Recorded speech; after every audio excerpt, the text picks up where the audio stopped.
Hi everyone, I'm Dania. Today on My Frequency, we're joined by Rachel Siegel. She's a singer and songwriter. Hi. Hi. So my first question would be, how did you start singing? I actually started singing before I started talking. That's so interesting. Yeah, it just kind of happened.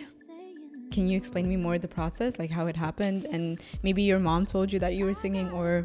Yeah, my mom would always tell me that. She would walk into our dining room and see me sitting under the table, like twiddling my fingers, just like singing to myself.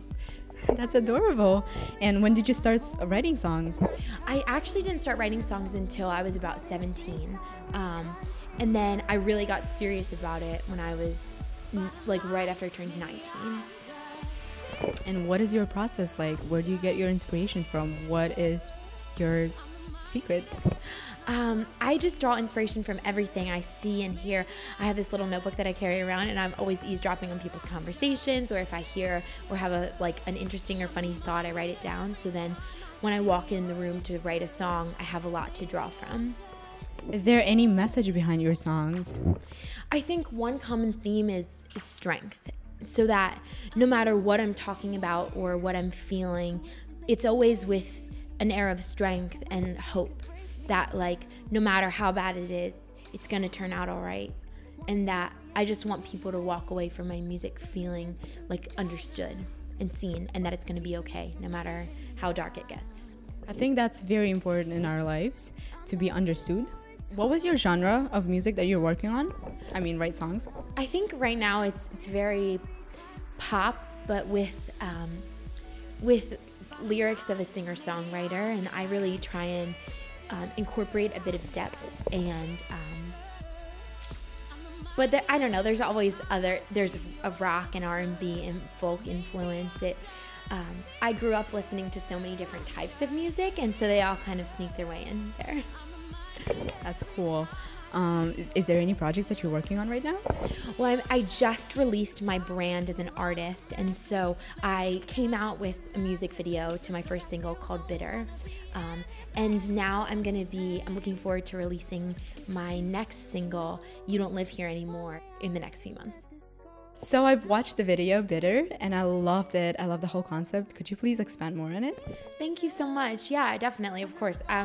So I wanted to write a song about how a past experience can like kind of linger and stay with you, and how you can be totally moved on and totally fine, but then you see something or hear something and you're just brought back to the moment, and you just kind of realize like that you're not totally over it yet. And that could be anything. It could be a relationship. It could be, I don't know, it could be your dog dying. It could be whatever, but just realizing that something happened and it's not totally gone from you.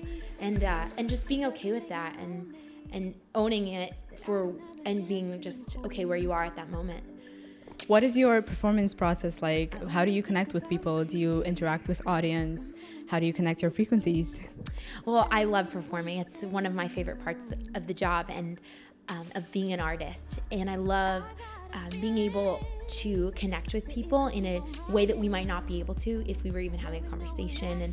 And I know that I won't be able to have a personal conversation with every single person who listens to my songs, but I want them to feel like we've known each other and walk away feeling seen. And so that's really what I try and incorporate in my live show. Is I try and be honest and be real and just show up and be so present, so that every person walks away feeling like they were there with me, and that they, I don't know, just took away something special. Because I remember going to so many shows when I was little and seeing my favorite artists, and there were those moments where they looked out of the crowd and you felt like they were looking at you, and like if I could give somebody that experience, like I would have done my job right. So what would you think your frequency is like?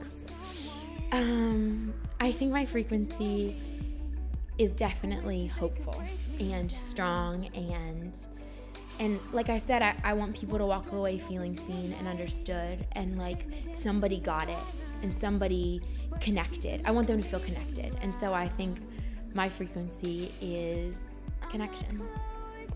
That's beautiful. Well, thank you for joining us on My Frequency today. Guys, stay tuned. Awesome stuff is coming out soon. Thank you again.